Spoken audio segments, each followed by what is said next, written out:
convoy is en route to an area along Highway 15 between Ben Hoa and Vung Tau, a coastal resort town at the mouth of the Saigon River, some 65 kilometers southeast of Saigon.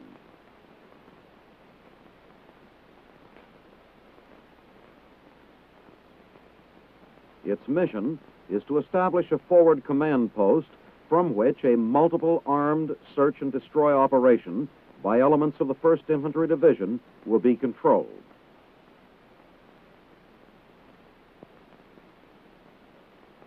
It is January 28th, and Operation Mallet is beginning.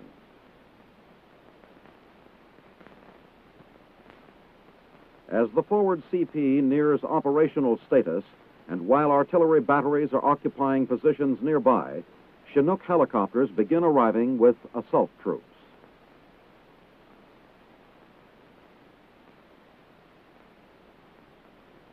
At the CP area, these units of the 1st Infantry reassemble and await the arrival of UH-1 helicopters.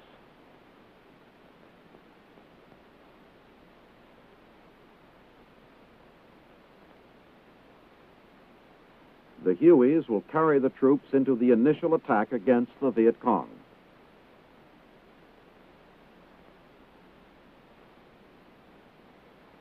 Other infantry companies were carried by Hueys from staging areas near their base of operations directly to assault positions.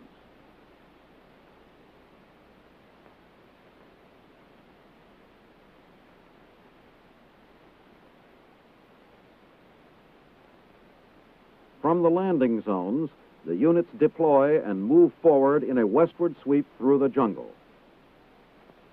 The purpose of Operation Mallet was to hunt and kill or capture Viet Cong guerrillas operating in this area, some 35 kilometers east of Saigon, and to destroy their camps and hideaways.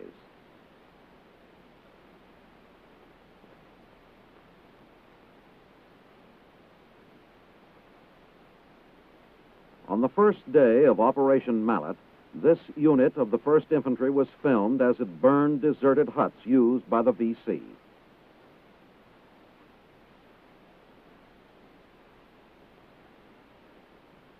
After conferring with a unit commander, a forward observer departs in an O-13 light observation helicopter. He will help provide aerial surveillance for the advancing troops.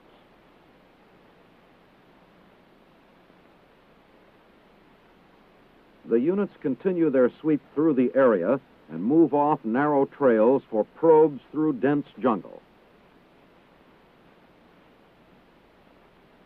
In the late afternoon, when this unit had forged within 4,000 meters of its designated resupply area, it came under fire from well-concealed Viet Cong snipers. Airstrikes and artillery support against the objective were requested. The unit withdrew for the night after one man was killed, and reconnaissance had indicated a large complex of bunkers and tunnels.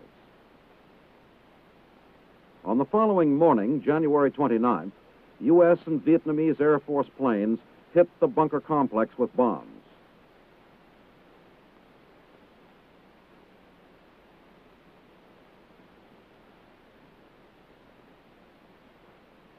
As the airstrikes end, the supporting artillery units begin bombarding the objective.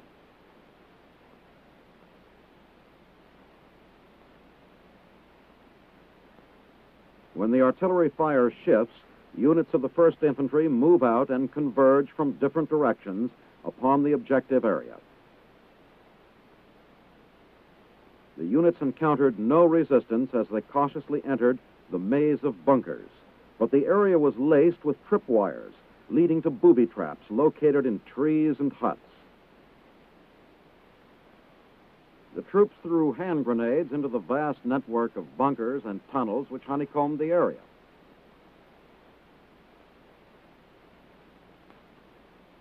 They then made a thorough search of all bunkers and huts. No Viet Cong were found, and it was assumed that they had slipped out during the night before the airstrike, taking most of their weapons and equipment with them. However, a sizable cache of paperwork, medical supplies, food, some clothing, and training literature was captured. Pertinent items were forwarded to G2 for interpretation. The deserted compound was believed to be a district political camp housing some 30 VCs.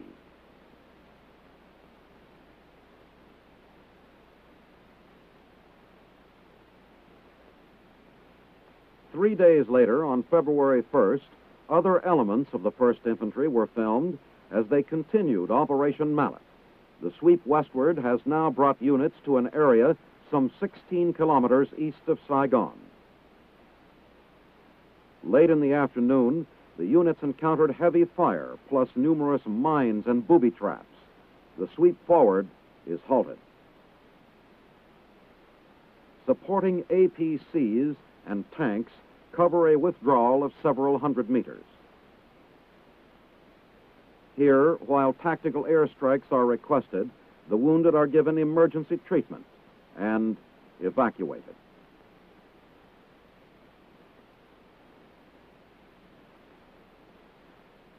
After the airstrikes, which could be seen from the tallest buildings in Saigon, artillery and mortar fires were called onto the objective areas throughout the night.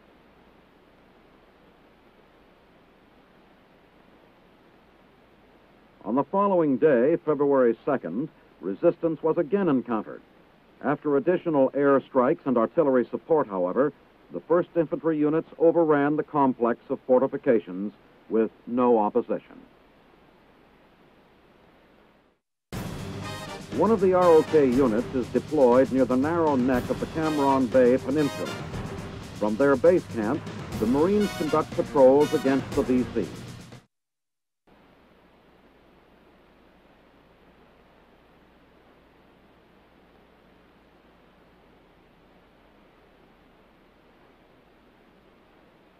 Elements of the 2nd Marine Division, Republic of Korea, are assigned certain security and protection missions in the Cam Bay area of South Vietnam.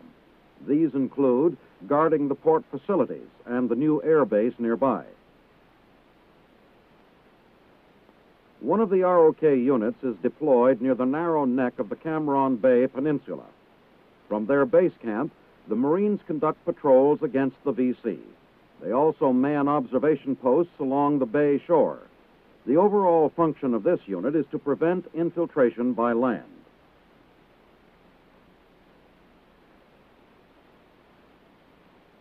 Another unit, deployed on what is known as the South Peninsula, uses 106 recoilless rifles to control the mouth of the bay.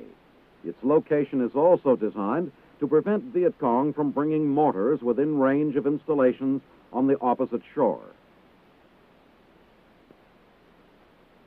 Reconnaissance conducted by the ROK units includes that on the bay itself. Here, patrols move out in 2 U.S. Army Larks for a routine check on boat movement in the bay and adjacent waters. These water patrols are designed to halt both smuggling and VC activity on the bay.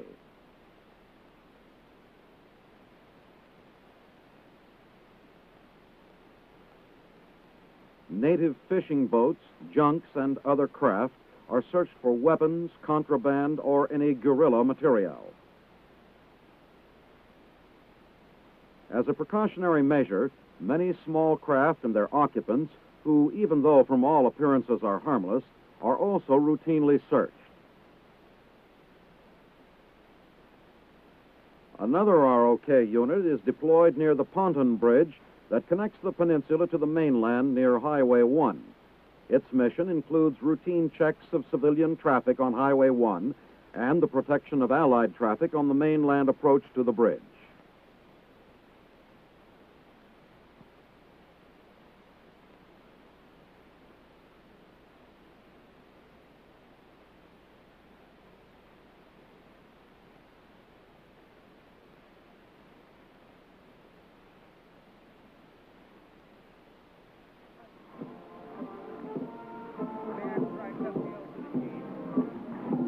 President Johnson and his chief diplomatic and military advisors arrive in Honolulu on February 5th for an historic 3-day conference with the leaders of South Vietnam. In announcing the conferences, President Johnson indicated that their purpose would be a review of our complete program in Vietnam, including economic, social, and political subjects, as well as military ones. Among those accompanying the President are Defense Secretary McNamara and the Secretary of State Dean Rusk, as well as other key cabinet members and top-level officials. On the following day, the presidential party returns to Honolulu's International Airport to welcome the top Vietnamese leaders arriving from Saigon.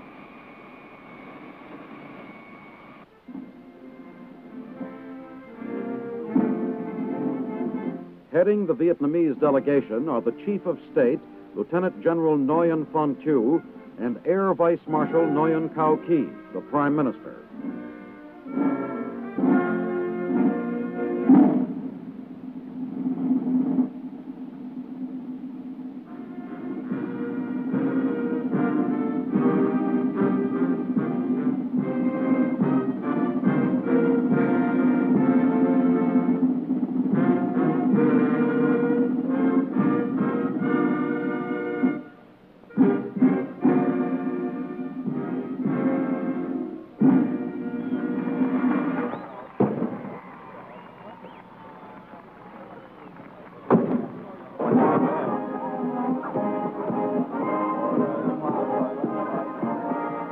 President Johnson and General Thieu trooped the line.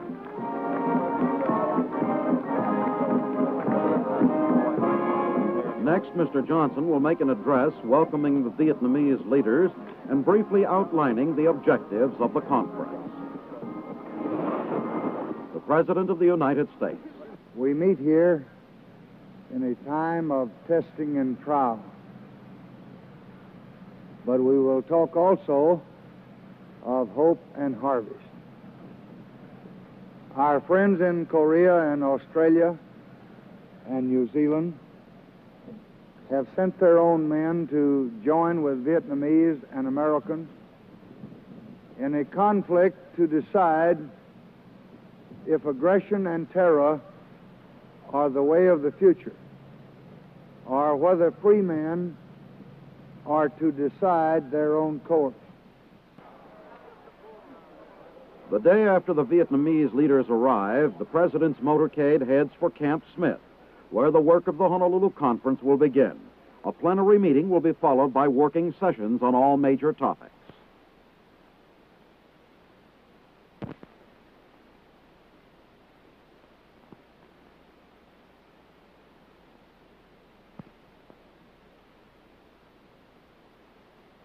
Arriving at Saigon's Tan Son Nhut Airport on January 1st for a 5-day inspection tour of Army facilities and operations in Vietnam is Secretary of the Army Stanley Reeser. He is greeted by General William C. Westmoreland and members of his command. A briefing at the 1st Logistical Command headquarters was followed by an inspection of warehousing and shipping activities at the Saigon port area. At Phu Loi, some 150 kilometers southwest of Saigon, Secretary Reeser talks with members of an aviation unit and inspects new armament and armor used with UH-1 helicopters. High on the topics of discussion were the problems of resupply to units fighting 7,000 miles from their homeland. During his tour, Secretary Reeser also visited units in the Bien Hoa, An Khe, and Pleiku areas.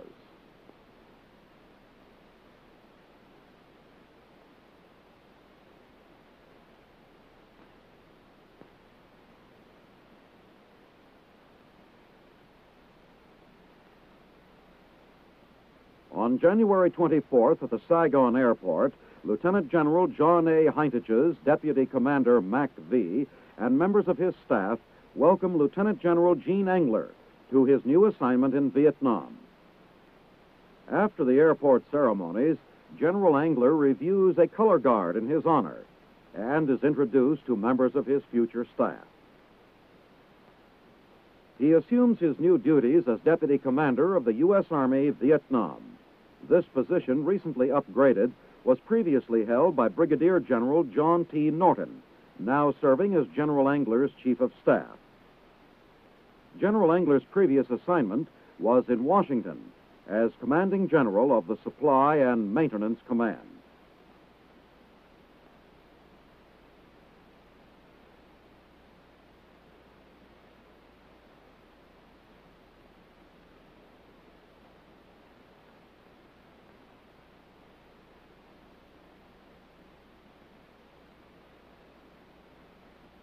As a major part of the buildup at Cameron Bay, elements of the U.S. Army engineers are constructing a number of new type warehouses. On 15 January, we see engineers prepare forms into which concrete will be poured to establish footings. As this phase proceeds, bulldozers level the surrounding area. Vietnamese workmen have been hired to assist. This type of construction permits large storage areas, in this case 200 by 250 feet, to be built with a minimum of materials. At the same time, they incorporate the strength and durability needed to withstand the severe winds and rains common to the area. The supporting beams and girders are secured before the roofing is begun. In the final stage of construction, long sheets of corrugated rust-proof metal are used to cover the warehouse.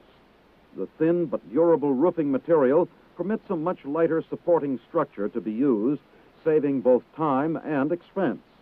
The speed of construction enables the Army to provide substantial storage facilities in a short space of time. Traffic in the vicinity of Cameron Bay is handled by the U.S. Army Military Police. They form part of the overall security for the area, with special emphasis on the piers and the village. One section they patrol is the fence, which marks the limit of the military reservation. Vendors' stalls are built close against the barbed wire. During vending hours, sales are made directly through the fence. A warning in Korean that beyond the fence is off limits. The American sign with a similar message informs soldiers that the village of Cameron is closed to them. Jeeps are used to patrol the roads and terrain in their jurisdiction. On 28 January 1966, cargo vessels are docked at Cameron Bay to be unloaded. The unloading and storage of the materials is handled by transportation and logistical units at the harbor. Large 5-ton trailer trucks are used to handle the volume. Empty trucks are backed into position so that when fully loaded, they may drive straight forward. Pallet loads of sea rations are raised from the hold of the ship and swung overside directly onto the waiting trucks.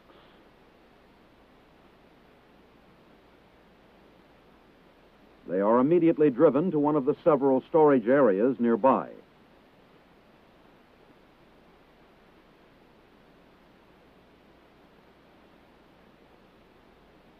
All the techniques of material handling and the latest mechanical equipment speed the movement of supplies which pour through in heavy volume. But even modern equipment encounters problems. This large truck tries to fight its way out of the sandy harbor shore. It makes slow progress until it is pushed by another piece of equipment not handicapped by a heavy load. U.S. Army engineers are making improvements on Cameron Bay Harbor. This project required their working on a raft made of 2 boats lashed together because it involved the laying of a pipeline over the water. The line is needed to drain waste to a more distant point. Methods were improvised on the spot to perform this difficult task. The pipe is manhandled into place by men who must simultaneously maintain their balance in the boat.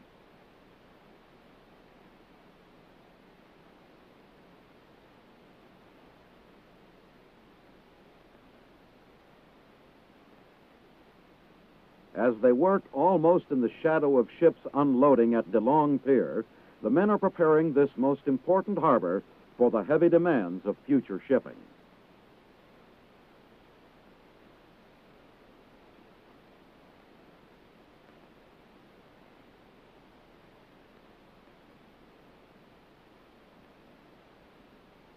Operational maintenance is performed on the Caribou by members of the aviation company. Even though it is late January of 1966, the climate permits outdoor servicing. A landing gear wheel is replaced.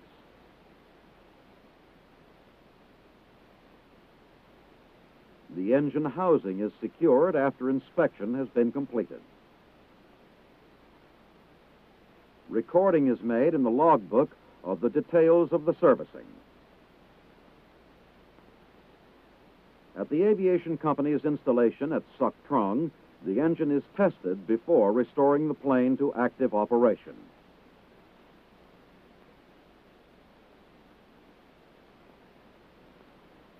The Caribou, with its short takeoff and landing capability, is of particular value in Vietnam.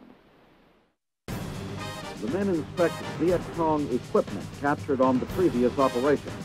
It includes weapons and boxes of ammunition.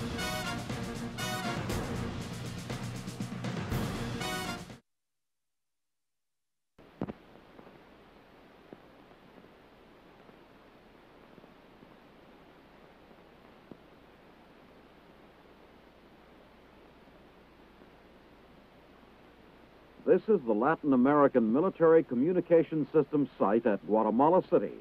Its antenna and transmitter tie it into a worldwide communication system through the hub station in the Canal Zone. The operation of this station is being taken over by an all-civilian crew provided by a contractor. Military personnel are being phased out. Teletype as well as voice transmissions are handled through the board. The operators also perform maintenance.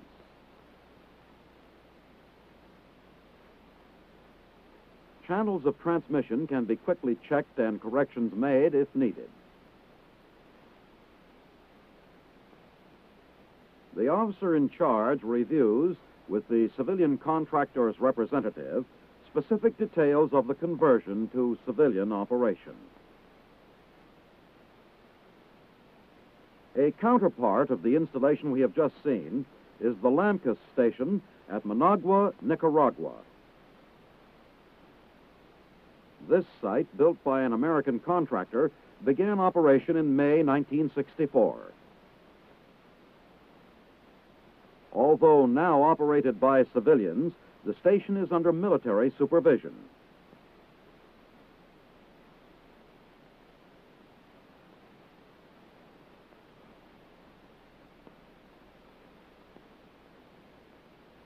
The American Embassy and other U.S. offices in the capital city have the advantage of the most modern communications here in Nicaragua.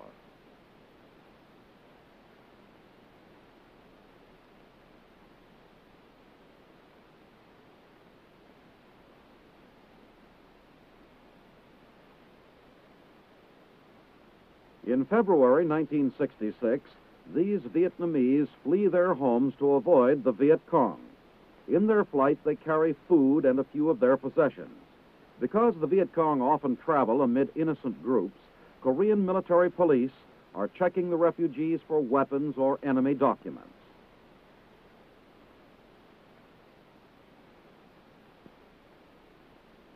Until this year, the Viet Cong used this area as one of their main supply sources, taking half of the 11 million ton output of rice.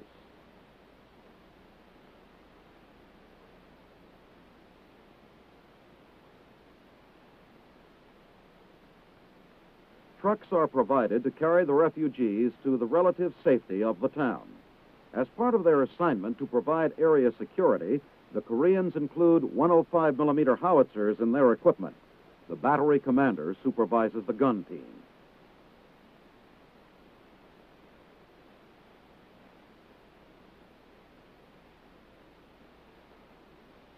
The men inspect Viet Cong equipment captured on the previous operation.